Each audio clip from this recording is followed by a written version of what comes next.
when it comes time to get off a screen, what we have is a kid you're taking away something that's literally constantly causing their brain to have more and more dopamine on a regular basis. And this is not how our brains usually interact with things. There's nothing quite like a screen in this way. And so the dopamine receptors are going, and you're getting more and more dopamine. You take it away. And so they viscerally often react to the removal of that thing because of loss aversion. So they're afraid to lose that letdown. It's a brand new day. Hey. Wake up every morning and say, it's a brand new day. Hey. Take a good day, make it great, okay? 'Cause if you got some... Hello and welcome to the Whole Parent Podcast, the podcast where we dive into the art and science and craziness that is modern parenting. I'm your host. My name is John. I am the founder of Whole Parent and Whole Parent Academy, which helps parents to kind of do better than was done for them. And I am just a dad like you, trying to figure it out, trying to figure out how to parent in the modern world and parent in the most effective and also most loving and kind and compassionate way possible. This episode, we're going to be talking about one of the kind of quintessential modern parenting questions, which is, what do we do with screen time? What do we do with the reality that our kids are growing up in a screen-filled world? They're going to have access to iPads and phones and stuff. And many parents who are listening right now might say, hey, we don't do any screen time. That's great. If you can do that. The truth is, though, eventually your kids are going to be on screens. If they go to school, traditional school, increasingly schools are using screens more.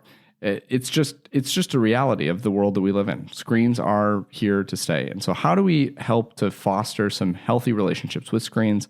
How do we help our kids regulate when they're related to screens? How do we help our kids learn to have good digital hygiene?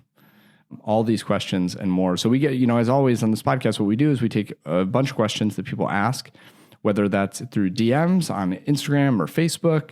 A lot of questions from the membership. We have a membership, which is a paid subscription model where you get access to group coaching with me, which is kind of like the podcast, but it's live with me, and also workshops that I put on, and I have a course in there and some other things. So, we get questions from there. We get questions from all over the place. We ask questions on our stories, and people respond in comments. And so this through email, man, I'm just trying to list all of them now, I guess. I don't know why I'm doing that. But this question of screen time is a trigger for so many kids. And so we're going to start out with a question from Charlotte that is reflective of so many questions that we get. Very, very similar questions. And so Charlotte says, hi, this is Charlotte. My child's name is Mason. He's 5 years old, and we're having a major issue with his screen time. Every time it's time to turn off the tablet, Mason throws a massive fit, complete with tantrum and crying. It's becoming increasingly challenged to manage the situation. How can I help a child like Mason transition away from screen time without these explosive reactions? Well, Charlotte, this is basically what we're going to be talking about, for the first half of this episode, right? We're going to spend a ton of time on this, is because the question of how do we get our kids off screens, getting kids on screens is pretty easy, right? You put it in front of them and their dopamine receptors start firing and takes over, right? It's really easy to get a kid onto a screen. It's really tough to get most kids, or many kids, I should say, off of screens. And if you're listening to this right now and you go, well, my kid has no problem putting their screen down, that's great.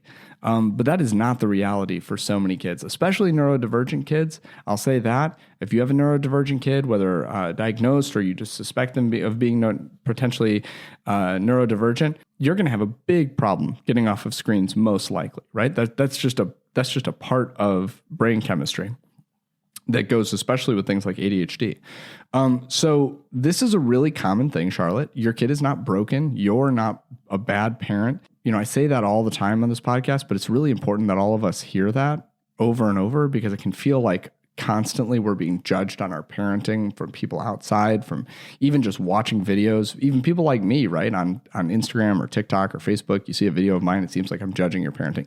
I'm not, right? This is a normal thing for kids to go through, especially 5-year-olds. But you know what? I'll add 6, 7, 10-year-olds sometimes really, really struggle to get off of screen time and really struggle to move through that transition. And so I'm going to give you, number one, why that happens, why kids have a big issue oftentimes getting off the screens. And then two tips that, two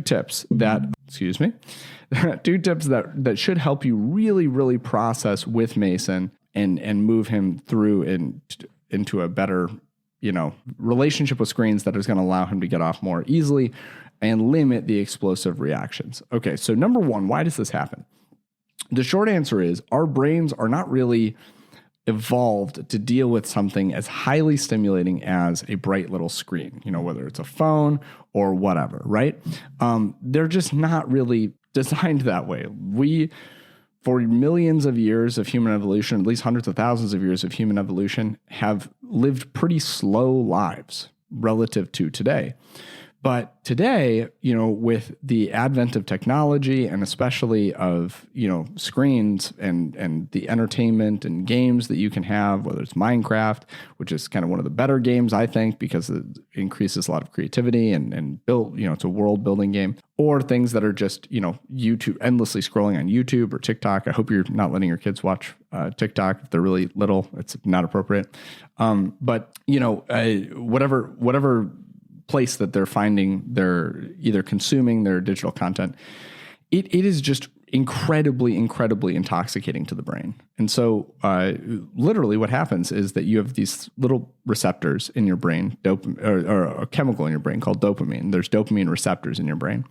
And the hormone dopamine, what happens is when you interact with something that you like, or that it's not even really like, but that you bond to in some way, dopamine fires. Your dopamine receptors fire, so they get a little hit of dopamine.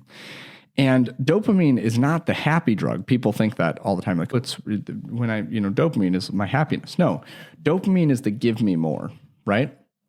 And so when it comes time to get off a screen, what we have is a kid you're taking away something that's literally constantly causing their brain to have more and more dopamine on a regular basis, right? And this is not how our brains usually interact with things, right? There's nothing quite like a screen in this way. And so the dopamine receptors are going, and you're getting more and more dopamine. You take it away. And so they viscerally often react to the removal of that thing because of loss aversion. So they're afraid to lose that letdown, right? And so it's really challenging for kids to feel that, dopamine letdown, and then they have like this big tantrum. And if you're wondering, it happens with my kids too, especially with my oldest. We have a hard time getting off screens. And so a couple things that you can do that can really, really help that. Number one, you can give warnings, although they don't always work, right? So you can say, hey, we're going to get off our screen in 5 minutes. We're going to get off our screen in 3 minutes. We have one more minute. You do whatever you need to do, save and quit, whatever. And this can help kids get to a place where they start to wind themselves down. They, transition to their save point or whatever in their game that they're watching, or they finish the video that they're watching. And, that can help a lot with the loss aversion if they're willing to actually begin to transition and do that. If they just fundamentally reject that and they go, no, I'm working on this and it's going to take me another hour, then the delay in taking it away might not be super helpful, might not work. But that can reduce a lot of things. And you can just think of it in terms of like you, right? So if you were sitting on your phone writing an email and somebody walked over and took your phone away out of your hand so that they could talk to you, that would be probably pretty inappropriate. And you would probably react, even if you didn't react externally, you would feel kind of like, ugh, that was rude. The same thing is true with kids. A lot of times we think, okay, well, it's time to be done playing with this game or this show. We go and just snatch the device out of their hands, and that feels rude. It feels insensitive. And so, a couple really, really simple things to do: setting a timer, setting a time limit. The other thing is don't let them get down super, super deep into the hours and hours of play. As you could probably imagine, the less time that they spend on screens, the less time they're going to want to spend on screens. It's the more time they use screens, the more time they're going to want to use screens. That's the kind of relationship that most people have, or most kids have, with screens. And so parents say, well, hey, I really need to use screens for, these reasons or whatever. And I'm not judging your parenting. If you're using screens so that you can cook dinner or whatever, I totally understand. I get it. The thing that you want to keep in mind is try to limit the amount of screen time per usage rather than overall, right? So it's much easier for a kid to get off of a screen after 15 minutes or 5 minutes than it is for a kid to get off of a screen after an hour. So if you're going to let them have an hour of screen time a day, try and break it up into, 4 15-minute chunks. And that may not be possible. You may have to let them use the screen for a longer period of time, in a given scenario. But the more you can do that broken up time, the less dopamine let down they're going to have, and the more likely they're going to be to get off. And also you're going to be building positive neural connections with, hey, I got off the screen and it wasn't that bad, right? They feel in the moment like they're in fight or flight. They feel in the moment like, oh my gosh, this thing that's really important to me is being taken away from me. And they respond and react. Well, the more opportunities they have that thing, to give up that thing willingly, the more able they're going to be to do that. And then the last tip that I'll have here as we transition into the next question is really, this is the magic sauce with the screens. It is to actually collaborate and communicate when your child's not on a screen with the expectations and the routine for the screen, right? And this comes with creating good digital hygiene and good screen relationships. And so this looks really, really simple, right? That sounds complicated, but it's actually really simple. When your kid is not using a screen, have conversations, especially if they're 5, 6, 7 years old, as the kids are in the questions that we're handling today. You're not going to be able to do this with a 2-year-old, in other words. But a 5, 6, 7-year-old, have a conversation with them about, hey, this is why we don't use screens for the whole day. This is, we want to have you do other things, right? There's a huge opportunity cost with screens. A lot of people don't think about that. They think, well, are screens good for my kid or bad for my kid? It's much more complex than that, right? Screens are, sometimes they can have positive benefits, sometimes they have negative benefit, or negative consequences. But ultimately, the real thing that your kid's missing out on is the rest of their life when they're absorbed in the screen. So it's kind of like, if you know this principle from economics, opportunity cost. Opportunity cost is not the actual cost of a thing. It's the thing that you're not doing, right? So if you have $10 and you spend that on going to Chipotle, you can't then invest that $10 in the stock market. So the idea is, your opportunity cost for your Chipotle is the stock market, not only $10, but what you could have used the $10 for if you didn't use it for Chipotle. The same thing is true with screen time. So the more time your kid spends on screens, the less time they spend doing other things that are going to help them grow and develop better than screens. And so having those conversations with your kids, and then also having the conversation of, how would you like me to get you off the screen? Because oftentimes we don't give kids enough credit, but they know themselves pretty well. I mean, don't get me wrong. They're totally unaware of certain things. And definitely, we have to trust our judgment as adults. They don't have an ability to make good decisions all the time for themselves. But whenever possible, to use their own techniques to get them off the screen is better. They may come up with some ridiculous thing like, hey, well, if you draw me a picture and put it on my iPad, then I'll get off my screen. Or if you say, banana, then I will know that what you mean is to get off the screen. Some of that stuff may seem like, well, this is ridiculous. Of course, it's not going to work.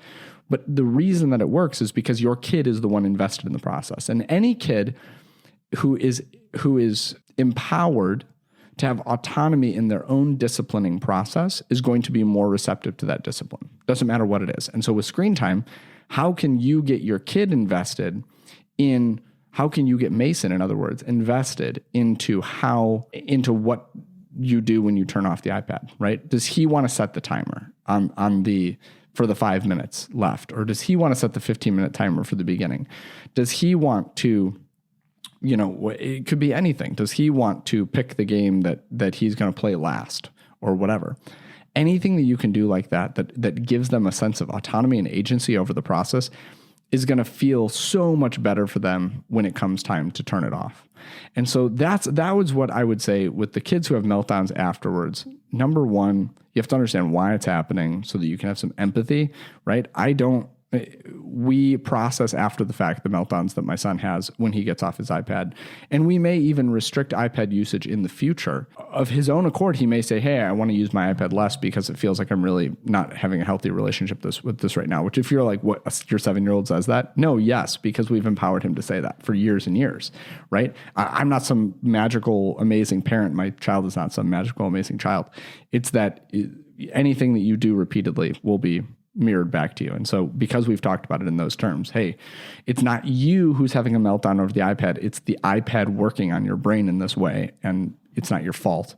So giving agency in the process, understanding, and then giving agency, that is huge, huge, huge, huge. And just know, every kid struggles with this. So if you're, I shouldn't say every kid, most kids struggle with this. And so if you're like, man, I'm just a bad parent and I let my kids use screens too much and all that other, and all these other things. Well, that may be true. Maybe your kids are using more screens that are good for their emotional regulation, but we're all trying to figure this out. There is no right answer here. These devices have existed for a very short period of time in human history, a blink of an eye in human development. And so we're all trying to figure it out. And will we learn in 20 years that we had this all wrong and we should have done 0 screen time before 10 years old? Maybe. Will we find out 10 years from now that there's actually no effect whatsoever and we were worrying about something that was totally innocuous? Maybe. We don't know. So give yourself grace. Give yourself some positive vibes. Be willing to accept that you don't have the answer here. None of us have the answer. Even the experts that I've spoken to and talked to about screen time, they don't have an answer, right? They say no screens before 2, and then they say, well, except for FaceTime, and then they say, well, actually, and they go back and forth. And I don't want you to sound like everybody says, you should have unlimited screen time. That's certainly not the case.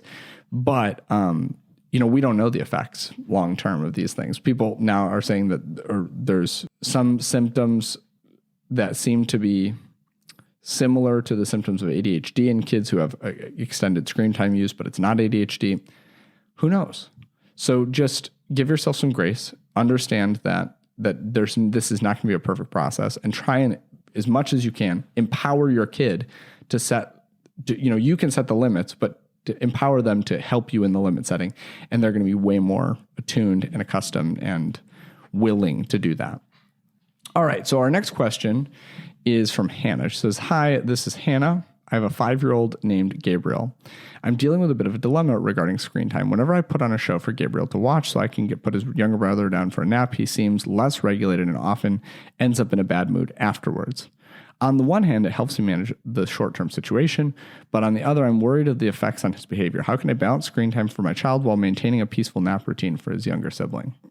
This is a really, really great question, Hannah, and it goes into what I was saying to Charlotte and then about Mason, and Gabriel's also 5. And so I want to dig a little bit deeper on the neuroanatomy here and the biology, but then also, give you some practical parenting advice too. So the short answer is, why are kids less regulated after they get off screens? Well, basically what I was saying about Mason, they have this dopamine letdown, which means they were getting constant flow of dopamine into their brain, not constant, but it's hard to explain, but they were getting hits of dopamine in their brain, which was making them continue to do the activity. And then when the activity ends, whether they have a meltdown in that moment or whether they just, an hour later are really still struggling, they are still going through what you might call, this is not a medical term, don't hear me using this medically, but like a dopamine withdrawal. Basically, their body is still like, hey, I'm having trouble getting out of this rut of I had this thing and now it's gone, this dopamine.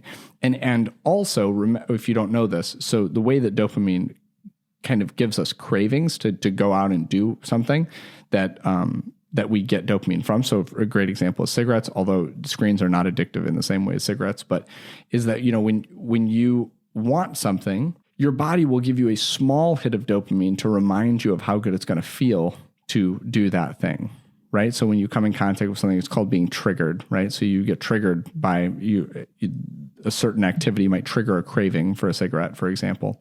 Well, the thing with screen time is that, the more you're on your phone, the more that, they see screens all around them all over. And so sometimes it can feel like the more screen time that they have over here, the more dysregulated they are later because they're constantly being kind of triggered, like go back to the screen, go back to the screen.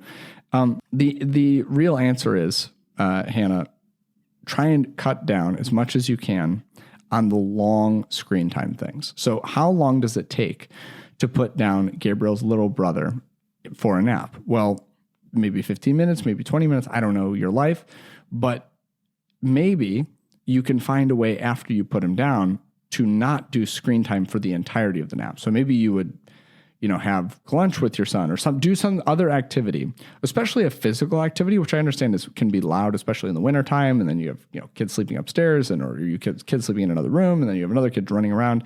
That may not be possible.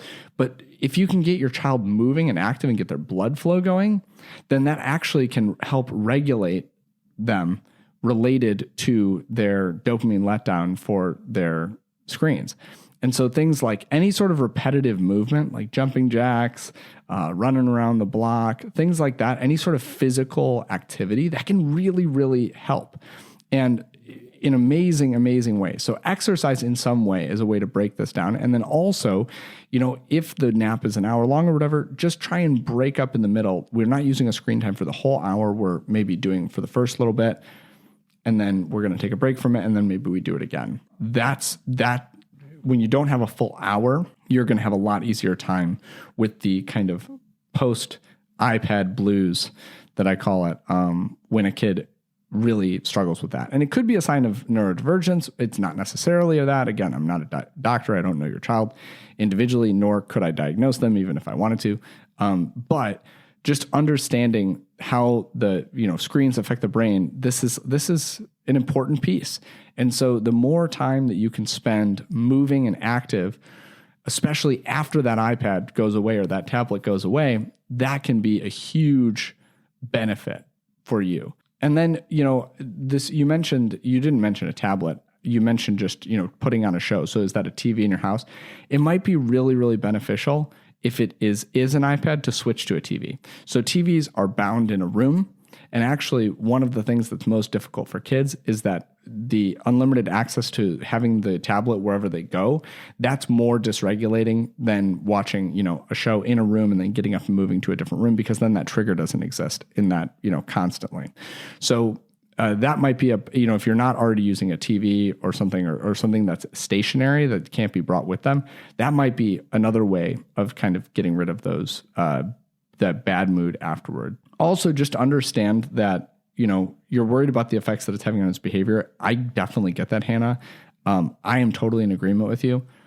A really, really positive thing you can do, other than everything that I said for Mason too, which is, hey, how do we get rid of this? How do we put it down? Those are all things that can help to avoid that dopamine letdown too, to give Gabriel some agency in the process. But the other piece here is to remember that most of these effects seemingly right now, according to the research, are short term. And so, you're definitely balancing a thing here, but it's not like if you choose to do this one way or the other, it's going to totally affect your child for the rest of their life. That's seemingly not what happens. And so again, giving yourself some grace to understand that parenting is not perfect. There's no such thing as a perfect parent. It's going to be difficult. And even in this case, it's definitely a challenging situation, and I'm right there with you. Hey, if you're enjoying this episode of the Whole Parent Podcast, I have a question for you, or I guess it's a request. And that is for you to go right now. I know it's going to cost you 3 minutes of your time, but to go right now into your podcast app, wherever you're listening to this, and to rate this show. And if it gives you the option to review this show, to write a review, to tell me what you think about the episode that you're listening to or about the podcast as a whole. You have no idea how valuable this is as a podcaster, to have people write positive reviews about your show, to have the maximum possible number of good reviews and ratings. It literally helps the platform to know, whatever that platform is, Apple Podcasts, Spotify, Google Podcasts, it helps that platform to know that this is valuable material, valuable insight for parents. And so if you want to help spread the message that I'm trying to spread as Whole Parent on the Whole Parent podcast to the masses, to all of the parents who desperately need this information, the number one thing that you can do right now is to go into your podcast app to rate this show and to review this show. The second thing I want to ask you to do is that when you're done with this episode, and I'm going to remind you of this at the end of the episode too, when you're done with this episode, to share this episode with one parent in your life who you think this may be beneficial for. I know that can feel intimidating to click share, to open up your text message app or open up an email and put something like this, a link to a podcast in there. But I really want to encourage you to do that because I have heard story after story from people who found Whole Parent because another parent in their life shared a video or shared a podcast episode with them. And so if you can do that right at the end of the episode, as soon as you're done listening, just hit that text bubble, send this to another parent who might benefit from it. You have no idea how impactful that can be, not only for them, but for me and my platform. Without further ado, let's get back to the podcast episode. Question number 3, this comes from Sophie. She says, I'm concerned about my child Scarlett, who is 7 years old. Lately, I've been noticing that she's been exposed to explicit or violent content through media, even unintentionally. It's becoming increasingly difficult to monitor her screen time and what she's exposed to. I worry about the impact these might have on her emotional development. Can you provide me with some guidance on how to protect my child from explicit or violent content while allowing her to use technology in a safe and age-appropriate way? You know, Sophie, this is a really, really amazing and good question. And it's unfortunately part of the world that we live in today, that has to be a question. I don't remember the exact statistics on this, but if you Google it, what's the average age that a child is exposed to explicit content on the internet? And it's outrageously low. I think it's like 7 or 8 years old. I don't remember exactly, but you have to look it up.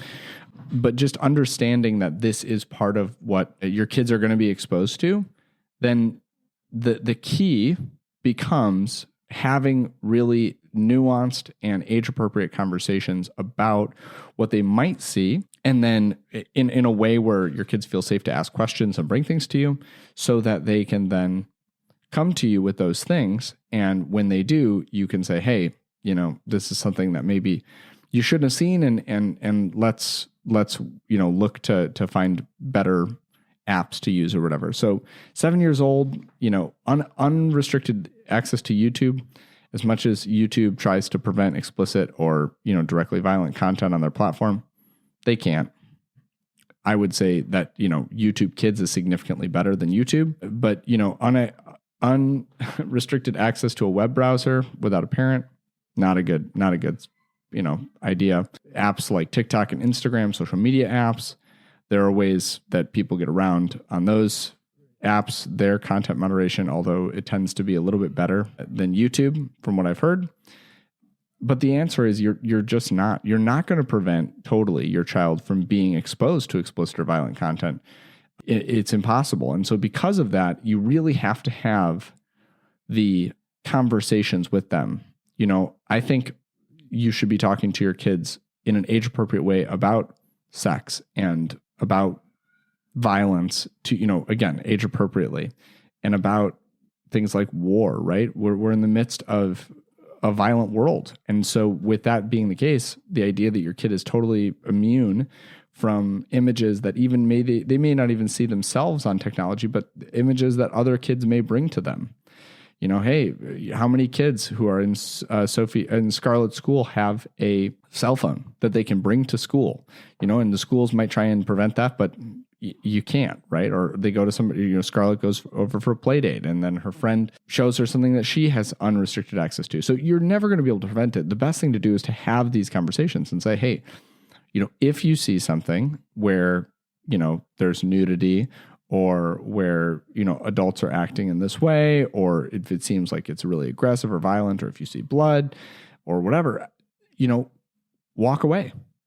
And explain, the reason for that is because I want you to be safe and I want you to internalize things at a level at which you can have the, understand them. And then to be the safe person to say, hey, I'm going to have these conversations with you. I'm not going to hide these things from you. Right. We're going to have these conversations. I just when I came across a video the other day of a parent who, I think it was like on Christmas, they were telling the story of their childhood. And on Christmas, their whole family went to a movie, and it was very clear that the movie was going to be like highly sexual and lots of violence in the first couple minutes. And the parents stood up and walked out of the movie with their daughter. And she was like, so embarrassed because she was like 10 years old or whatever. She's like, I can take it. It's not a big deal. And when she's telling the story, a person next to her, and I wish I knew the content creator so I could talk about this, but the person next to her started to cry, and she said, why are you crying? She said, well, my parents never protected me for that stuff. And it was really, really, disconcerting to me as a child. Kids know when stuff is not really designed for them. And that can be incredibly confusing to them. And so what you're doing here is you're not demonizing, action movies or whatever. You're not demonizing sex and bodies. And if you are in the way in which you're communicating about these things, please, let's do better, right? Let's use anatomical names for body parts. Let's use, let's talk about safe adults. Let's talk about, who is allowed to touch their body. And the answer is, nobody without your consent, except for maybe your mom and dad. And even then, hey, it should be in a certain context. And, if anybody is touching you in these ways or trying to talk to you about these things, you should bring that to us, right? And so it's not just about media. It's also just about, making your child less susceptible to predators. Predators thrive on parents who are afraid to have real difficult conversations about bodies and sex. That's how predators are able to maintain their control over kids, is that they get to define the narrative because the parents have not defined that narrative. And so, you're right to worry about the emotional impact, or you said that you worry about the impact that might have on our emotional development. You're absolutely right to worry about that. But the answer is not, total and complete abstinence from all technology because they can't be, right? They're going to be around other people who have it. The answer is to prevent through conversation and open accountability and saying, hey, if you ever hear a word, this is the same thing. And it's obviously very different, but when people come to me and they say, well, my kid is dropping the F-bomb around, or my kid's saying this or that and the other, and I don't want them to speak that way. Yeah, that you can tell them that that way of speaking is not so, acceptable in general social society, although it kind of is the truth. But that, those are adult words, or that you don't want them to use those words in those ways, but it should always be safe for them to bring anything to you. So, hey, I will always tell you what a word means. That's one of my rules for my kids. You can always ask me what a word is. And if you don't know what it is, I will tell you, are you trying to say this word? And then, that's what I heard my friend say that. And I say, okay, do you know what that means? That means poop. And, but it's a way of saying poop that makes people kind of uncomfortable oftentimes. And so we have to be careful with the way that you use that word, but also you can always use that word to me if you're ever having questions about it. And so the same thing is true about violent content, explicit content that they are going to see. They are going to see it. And the best thing you can do is get ahead of it. It sounds like you're really on the ball here with Scarlett, who's 7. I don't know how much exposure she's had so far. Obviously, you can always go out and seek support from a child therapist or a child psychologist. But it seems like if you're already kind of getting ahead of this, you can do a lot of the work just by having really good conversations. And so, there are apps that you can also use that I would be remiss to say that there aren't. There's parental controls. Kind of all they're always around these things. And the biggest way around all this stuff is that oftentimes, I think it's even a majority of kids are not exposed to their first explicit or violent content on their own devices or at their own home. It's at somebody else's home. So that's just a reality, right? So you can set up all of these, apps on their iPad or whatever that tracks their browsing and tracks their YouTube watching and all that. And that can be really positive. That can be really good. Again, it tells you after. Some of it blocks the content up front. Some of it tells you afterwards. But either way, that you install that technology on your kids' devices, there's a good chance that it's not even going to be on one of their devices. It's not even going to be in your own home.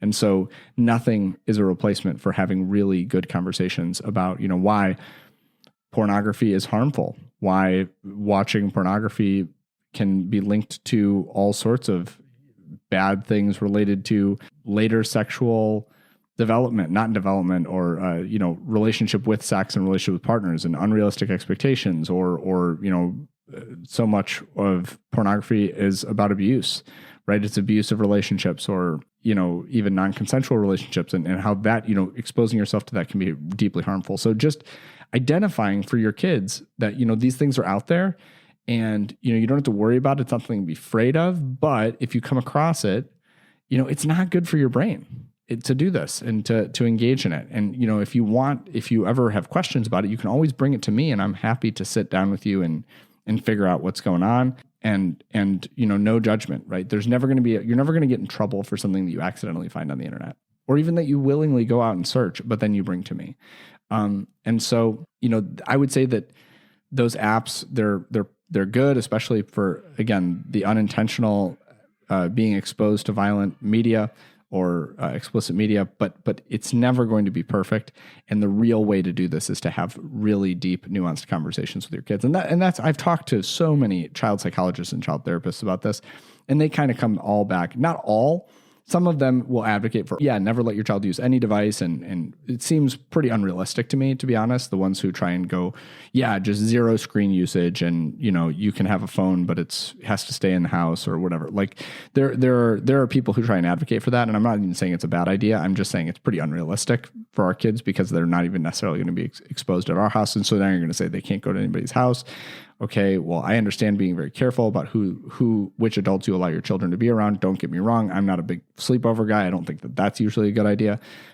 But you're never going to be able to prevent 100% of their interactions with other people without you being there. And honestly, you shouldn't. Like, if you're mediating all of their interactions with other people, that's not setting them up for later development in other ways, right? And sometimes we can, in an effort to really, really prevent all harm to our kids, we can actually wind up setting them up to be not as resilient long term.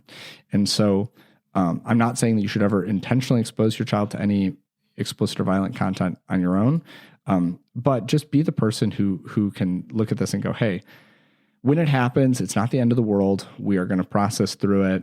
We are going to talk about it. We can protect our children from explicit or violent content primarily by their own understanding that it's not, good for them or age appropriate for them, and so that they should walk away. I mean, that's really it. And that type of trusting relationship is only built very intentionally. So that's what I would say, Sophie. It's not a good answer, because you're asking me a question about a world that I wish we didn't live in, which is a world where kids get exposed to things that they shouldn't be exposed to. But the best way that we can handle that is actually to understand that and then adjust accordingly. Do I think that any kid should have to be taught about sex before the age of 9 or 10?